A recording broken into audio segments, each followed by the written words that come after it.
John, what insight do you have on how this deal came together?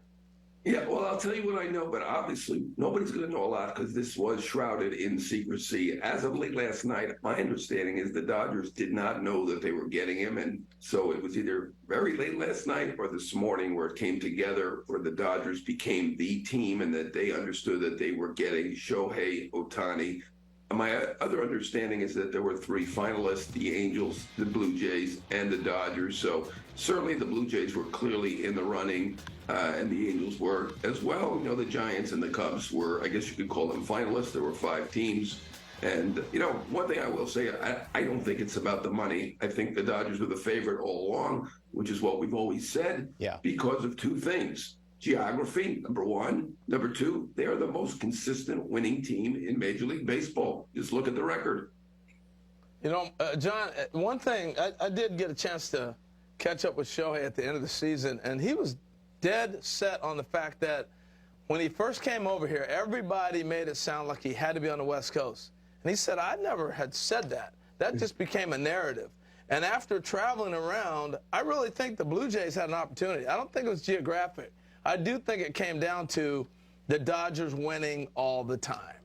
And if you're going to be somewhere for 10 years, wouldn't you want to have a chance to be in the playoffs every year? I think that's what it came down to. Yeah, I think it's those 2 things. Certainly, I heard that he loved Southern California. What's not to love? He lives in Newport Beach. Whether you can drive from there to Chavez Ravine in a reasonable time, I'm not so sure. So perhaps we'll get a place closer to Pasadena, downtown Los Angeles, somewhere near Chavez. He certainly can. However he wants to do it, he can do helicopter, whatever. Certainly can afford it. But, you know, I don't think it's about the money. I mean, we're going to talk a lot about the money because it's eye-popping, record-setting. I projected $600 million forever.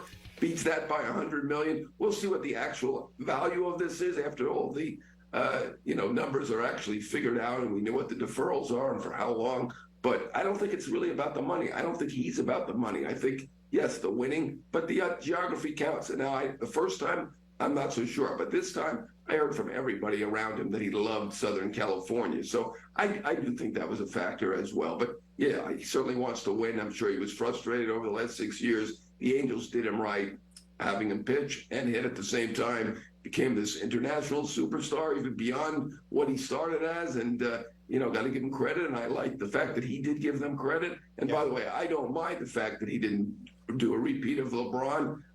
That's not him. It's not, he's not obligated to do that. So I don't blame him in the least. And I think it's fine that he announced it on Instagram, and I get it.